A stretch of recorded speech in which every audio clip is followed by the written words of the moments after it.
বাংলাদেশ কি আসলে সীমান্তের ভেতরে আরসা, সীমান্তের বাইরের আরাকান আর্মি, চীন ন্যাশনাল ফ্রন্ট সকলকে মিলিয়ে এদের বিভিন্ন স্বার্থ সংশ্লিষ্ট সংঘাতের মধ্যে নিজের ভূমি অটুট রাখতে পারবে, নিজের ভূমি নিরাপদ এবং সন্ত্রাসমুক্ত রাখতে পারবে? বাংলাদেশে মার্চের শেষে যুক্তরাষ্ট্রের প্রশান্ত মহাসাগরীয় অঞ্চলের সামরিক deputy commander Joel V vowel সফর করবার পর থেকেই এটা জানা গিয়েছিল যে সফর করবার প্রধানতম কারণ হচ্ছে মায়ানমারে আরাকান আর্মিকে বাংলাদেশ সেনাবাহিনী কী ধরনের সহায়তা দিতে পারে সে বিষয়ে একটা সিদ্ধান্তে পৌঁছানো। যুক্তরাষ্ট্রের সেনাবাহিনী সিদ্ধান্ত নিয়েছে যে তারা আরাকান আর্মি রাখাইন রাজ্যের যে অংশগুলো, রাজধানী সিটওয়ে সহ যে গুরুত্বপূর্ণ শহরগুলো এখনো দখল করতে পারেনি, নিয়ন্ত্রণে নিতে পারেনি, সেই শহরগুলো নিয়ন্ত্রণে নেওয়ার জন্য যে বড় সামরিক অভিযান পরিচালনা করতে যাচ্ছে তাতে তারা আরাকান আর্মির পাশে থাকবে। এই সিদ্ধান্তের পরে অত্যন্ত গুরুত্বপূর্ণ হয়ে ওঠে আরাকান আর্মির সরবরাহ লাইন কিভাবে ঠিক রাখা হবে, সামরিক এবং বেসামরিক উভয় ধরনের পণ্যের, সেটা ঠিক করা। এবং মার্কিন যুক্তরাষ্ট্র সেক্ষেত্রে বাংলাদেশ সামরিক বাহিনীকে এতে অন্তর্ভুক্ত করার বা এতে সম্পৃক্ত করার সিদ্ধান্ত নিয়ে ফেলে। সেই কারণেই আসলে সেই একই সূত্রে গাথা ফেব্রুয়ারিতে রোজার সময়ে জাতিসংঘ মহাসচিব অ্যান্তনিও গুতেরেসের বাংলাদেশে সলিডারিটি ইফতার করতে আসা। আপনাদের মনে থাকবে যে তিনি যখন সলিডারিটি ইফতার করতে বাংলাদেশের রোহিঙ্গা ক্যাম্প পরিদর্শন করলেন, তারপর তিনি বাংলাদেশ সরকারকে সরাসরি আহ্বান জানালেন আরাকান আর্মির সঙ্গে যোগাযোগ স্থাপন করার। তখনও নবনীতা চৌধুরীর বয়ানেও এই প্রশ্ন তুলেছি যে আরাকান আর্মিকে কি তাহলে জাতিসংঘ স্বীকৃতি দিতে চাচ্ছে, তাকেই কি তাহলে মিয়ানমারের স্বীকৃত নিয়ন্ত্রণকারী পক্ষ হিসেবে মেনে নিচ্ছে আন্তর্জাতিক পক্ষগুলো? সেই প্রশ্নগুলোর মধ্যেই এছাড়াও যেই গুরুত্বপূর্ণ কথাটি সে সময় জাতিসংঘ মহাসচিব বাংলাদেশ সরকারকে বলে যান, আহ্বান জানিয়ে যান এবং সংবাদ মাধ্যমে প্রকাশ্যে খবর বের হয় যে তারা একটা সরবরাহ লাইন চালু করতে চাচ্ছেন। জাতিসংঘের সবগুলো দাতা প্রতিষ্ঠান রাখাইন রাজ্যের সঙ্গে বাংলাদেশের একটা সরবরাহ চ্যানেল চালু করতে চাচ্ছেন। তাদের ক্ষেত্রে এর মধ্যে কোনো সামরিক সরঞ্জামাদি সরবরাহের জন্য চ্যানেল চালুর কথা নাই। তারা ব্যাপারটাকে একটা মানবিক দৃষ্টিকোণ থেকে দেখে বাংলাদেশ সরকারের কাছে আহ্বান জানাচ্ছেন বা চাপ সৃষ্টি করছেন যাতে একটা সরবরাহ লাইন সৃষ্টি করা যায় বাংলাদেশের ভূমি এবং মিয়ানমারের যুদ্ধ সংকুল রাখাইন রাজ্যের মধ্যে। এই অবস্থায় বাংলাদেশে সবে সফর করে গেলেন মার্কিন দুই সহকারী পররাষ্ট্রমন্ত্রী। দুই সহকারী পররাষ্ট্রমন্ত্রীর একজন দেখেন দক্ষিণ এশিয়া এবং দক্ষিণ মধ্য এশিয়া, আরেকজন দেখেন পূর্ব এশিয়া এবং প্রশান্ত মহাসাগরীয় অঞ্চল। এই দুজনের যে পোর্টফোলিও সেটা যদি মাথায় রাখি, এবং তার চেয়েও যেটা ইন্টারেস্টিং সেটা হচ্ছে তাদের সঙ্গে সফরে এসে যোগ দিলেন মিয়ানমারে নিযুক্ত মার্কিন রাষ্ট্রদূত। এই তিনজন কেন বাংলাদেশে একসঙ্গে সফর করলেন সেই প্রশ্নটি যদি করি তাহলে আসলে বুঝতে অসুবিধা থাকে না যে বাংলাদেশের সংবাদ মাধ্যম যদিও সয়লাভ যে এরা তিনজন মিলে বাংলাদেশের বিভিন্ন রাজনৈতিক দলের সঙ্গে দেখা করেছেন এবং সংস্কার প্রসঙ্গে আলাপ করেছেন। আমাদের নাহিদ ইসলাম গিয়ে বলে এসেছেন যে বিএনপির পক্ষে প্রশাসন থাকলে নির্বাচন সম্ভব নয়। এসব নানা বিচিত্র হেডলাইন দেখলেও তারা যে আসলে এসেছেন মিয়ানমার বিষয়ে বাংলাদেশের অবস্থান চূড়ান্ত করতে এবং বাংলাদেশের সরকারের প্রস্তুতি দেখতে এবং সামরিক বাহিনী কি ভাবছে, কি কৌশলে কিভাবে এই যুদ্ধে জড়িত হবে তা বিষয়টি চূড়ান্ত করে ফেলতে। এবং জানা যায় বিভিন্ন সূত্র বলছে এমনকি বাংলাদেশে বসে এই দুই মার্কিন সহকারী পররাষ্ট্রমন্ত্রী এবং মিয়ানমারে নিযুক্ত মার্কিন রাষ্ট্রদূত এবং বাংলাদেশের সেনাবাহিনী একটা সেফ হাউসে এ সময়ে আরাকান আর্মি এবং চীন ন্যাশনাল ফ্রন্টের প্রতিনিধিদের সঙ্গে আলাপ করেছেন। চীন ন্যাশনাল ফ্রন্টও যুক্ত হচ্ছে মিয়ানমারের জান্তা সরকারের বিরুদ্ধে এই লড়াইয়ে। রাখাইন রাজ্যের পাশের যে মিয়ানমারের যে চীন রাজ্য সেটিও আরাকান আর্মি দখল করে নিয়েছে এবং সেটির একটি বিচ্ছিন্নতাবাদী গোষ্ঠী হচ্ছে চীন ন্যাশনাল ফ্রন্ট। মনে রাখতে হবে এই চীন ন্যাশনাল ফ্রন্টের সঙ্গে আবার বাংলাদেশের পার্বত্য চট্টগ্রামে সক্রিয় কুকি চীন গোষ্ঠী, সশস্ত্র বিদ্রোহী গোষ্ঠী, তাদের আবার সরাসরি সংযোগ আছে। বছর দুয়েক আগে ব্যাংকে হামলা এবং ব্যাংকের ব্যবস্থাপককে অপহরণ করবার পর যাদের কথা আমরা জানলাম যে বাংলাদেশের পার্বত্য চট্টগ্রামে এমন একটি সশস্ত্র গোষ্ঠী কাজ করছে এবং তারা এতটাই ক্ষমতাধর যে তারা প্রকাশ্যে এসে আসলে এই অপহরণ বা ব্যাংকে হামলার মতো ঘটনা ঘটিয়ে ফেলতে পারছে।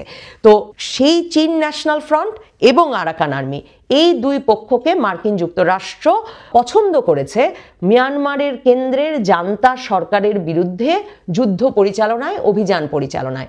যুক্তরাষ্ট্র সরাসরি এ যুদ্ধে জড়িত হচ্ছে না, কাজেই এটা একটা প্রক্সি ওয়ার। যুক্তরাষ্ট্র পেছনে থাকছে অস্ত্র, অর্থ সহায়তা দিয়ে। এবং ভারতও আসলে আরাকান আর্মিকে রাখাইন রাজ্যের নিয়ন্ত্রণে, পূর্ণাঙ্গ নিয়ন্ত্রণে, রাজধানী সিটোয়ে সহ পূর্ণাঙ্গ নিয়ন্ত্রণে দেখতে চায়। কারণ মিজোরামের সঙ্গে থাইল্যান্ড পর্যন্ত সংযুক্ত করা যে কালাদান প্রজেক্ট, সেই কালাদান প্রজেক্টের ভবিষ্যৎ নির্ভর করছে আসলে এই রাখাইন রাজ্যে একটি পক্ষের নিয়ন্ত্রণ প্রতিষ্ঠা হওয়ার মধ্য দিয়ে। কাজেই এই অবস্থায় বাংলাদেশ সেনাবাহিনীর আসলে আর কোনো উপায় ছিল না। বাংলাদেশ সেনাবাহিনী সিদ্ধান্ত নিয়ে ফেলতে হয়েছে যে তারা এই সরবরাহ চ্যানেল চালু করবে। আন্তর্জাতিক নিরাপত্তা সাময়িকীগুলো খবর দিচ্ছে টেকনাফের সিলখালি নামক একটা এলাকায় এই সামরিক ঘাঁটি গঠনের কাজ বাংলাদেশের সামরিক বাহিনীর 3টি ডিভিশন শুরু করে দিয়েছে। যেই ঘাঁটি থেকে রাখাইন রাজ্যে সরাসরি আরাকান আর্মির জন্য সরবরাহ চ্যানেল চালু করা হবে সামরিক এবং বেসামরিক পণ্যের। বাংলাদেশের সেনাবাহিনী এখনই অস্ত্র হাতে যুদ্ধে যাচ্ছে না আরাকান আর্মির জন্য, কিন্তু তারা এই সরবরাহ চ্যানেল চালুর মাধ্যমে একটা পক্ষ, মানে একটা প্রক্সি ওয়ারের পক্ষ নিচ্ছে। তার মানে বাংলাদেশ সামরিক বাহিনী এখন একটা বড় ধরনের আঞ্চলিক যুদ্ধে একদিকে আমাদের সীমান্ত খুলে দেওয়ার সিদ্ধান্ত নিয়েছে, কারণ সরবরাহ চ্যানেল দিয়ে প্রথমে বরাবর এ ধরনের প্রক্সি ওয়ারে যেটা ঘটে থাকে, সরবরাহ চ্যানেল দিয়ে প্রথমে সামরিক বেসামরিক পণ্য যেতে থাকে, এরপর আসলে যোদ্ধা প্রশিক্ষণের জন্য ভূমি ব্যবহার শুরু হয় এবং সেই যোদ্ধাদের এই সরবরাহ চ্যানেল দিয়ে আসলে যুদ্ধ সংকুল জায়গায় পাঠানো হয়। কাজেই বিপদটা অনেক বড়। সবচেয়ে বড় বিপদ আমরা জানি না, আমাদেরকে কেউ জানানোর প্রয়োজন বোধ করেনি, কিন্তু আমাদের সীমান্ত আসলে খুলে দেওয়া হচ্ছে। দেখুন, আরেকটি ঘটনাও কিন্তু খুব গুরুত্বপূর্ণ, আমরা এর আগেও নবনীতা চৌধুরীর বয়ানেও আলাপ করেছি। ARSA, Arakan Rohingya salvation army, রোহিঙ্গাদের যে সশস্ত্র বিদ্রোহী গোষ্ঠীটি বাংলাদেশ থেকে অপারেট করত, বাংলাদেশের ভেতর থেকে আসলে তাদের কার্যক্রম পরিচালনা করে আসছিল, এই অভিযোগ দীর্ঘ সময় ধরে আরাকান আর্মির তরফেও ছিল, মিয়ানমারের জান্তা সরকারের তরফেও ছিল। সম্প্রতি আমরা দেখেছি বাংলাদেশের র্যাব অভিযান পরিচালনা করে আরসার প্রধান, যিনি কোথা থেকে তার কার্যক্রম পরিচালনা করতেন বছরের পর বছর রহস্যাবৃত ছিল, তাকে নারায়ণগঞ্জ থেকে খুঁজে পেল আরো কয়েকজন নেতা সহ। এবং এরপর থেকে আসলে বাংলাদেশ সেনাবাহিনী আরসার উপর চাপ প্রয়োগ করছে যে তাদের যে প্রশিক্ষিত যোদ্ধা তারা যাতে এখন রাখাইনে আরাকান আর্মির পক্ষে যুদ্ধে যোগ দেয়, মিয়ানমারের জান্তা সরকারের বিরুদ্ধে যুদ্ধ পরিচালনা করে রাখাইন রাজ্য দখল করে নেওয়ার ক্ষেত্রে। এরই মধ্যে আরসা আবার রাখাইন রাজ্যে আরাকান আর্মির সঙ্গে সহিংসতায় জড়িয়ে পড়েছিল। তার ফলে বাংলাদেশ সেনাবাহিনীকে আবারও আসলে আরসার সঙ্গে কথোপকথন চালু করতে হয়েছে, আরসার ওপরে চাপ বৃদ্ধি করতে হয়েছে এবং আরসাকেও রাজি করাতে হয়েছে যে তারা যাতে আরাকান আর্মি এবং চীন ন্যাশনাল ফ্রন্টের সঙ্গে ওখানে মিয়ানমারের জান্তা সরকারের বিরুদ্ধে যুদ্ধে লিপ্ত হয়ে রাখাইন রাজ্যকে জিতে নিয়ে আসে, রাখাইন রাজ্যে নিয়ন্ত্রণ প্রতিষ্ঠা করে। এবং সেক্ষেত্রে বাংলাদেশ সরকার এমন একটা প্রতিশ্রুতি দিচ্ছে যে এই যে চ্যানেল তারা খুলেছে, এই চ্যানেল দিয়ে তারা আসলে বাংলাদেশে আশ্রয় নেওয়া রোহিঙ্গাদেরকেও এক রকমের স্থিতিশীলতা আসলেই তাদেরকেও রাখাইন রাজ্যে ফেরত পাঠানো শুরু করবে। এখন সেক্ষেত্রেও প্রশ্ন আছে যে আসলে কি রোহিঙ্গারা এই যুদ্ধ সংকুল অবস্থায় সেই রাখাইন রাজ্যে ফেরত যেতে চান? কিন্তু আপাতত পরিকল্পনাটা এটা। পরিকল্পনার বিপদ কিন্তু এখানেই শেষ না। চীন মিয়ানমারের জান্তা সরকারের পক্ষে।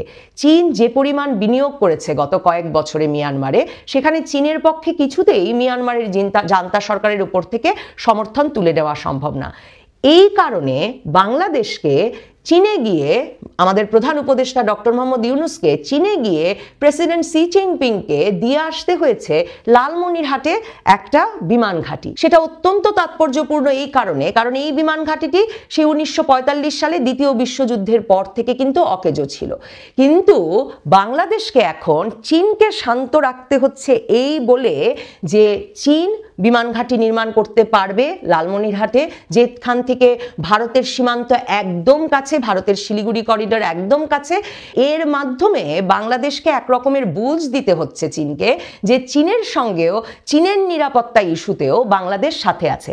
তার মানে একদিকে বাংলাদেশ যুক্তরাষ্ট্রকে সন্তুষ্ট করতে মিয়ানমারের সঙ্গে তার সীমান্ত খুলে দিচ্ছে, সেখানে পূর্ণ মাত্রায় প্রক্সি ওয়ারে জড়িয়ে পড়ছে, অন্যদিকে সে চীনকে তার সামরিক ঘাঁটি শক্তিশালী করবার জন্যেও ভূমি খুলে দিচ্ছে।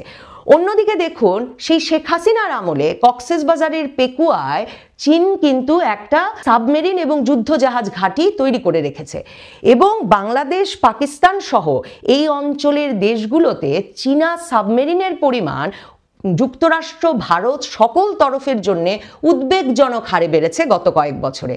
তাহলে বাংলাদেশ একদিকে যুক্তরাষ্ট্রের পক্ষে যুদ্ধে জড়াচ্ছে মিয়ানমারে, অন্যদিকে চীনের জন্যে তার সমুদ্র বন্দর খোলা, যেখানে এনে চীন তার যুদ্ধজাহাজ এবং ডুবোজাহাজ, সাবমেরিন অ্যাঙ্কার করতে পারবে, রাখতে পারবে। অন্যদিকে চীন বাংলাদেশে বিমান ঘাঁটি তৈরি করছে ভারতের সঙ্গে একদম লাগোয়া জায়গায়। আর রাশিয়া কি করছে? কেন বাংলাদেশের সেনাপ্রধান সবে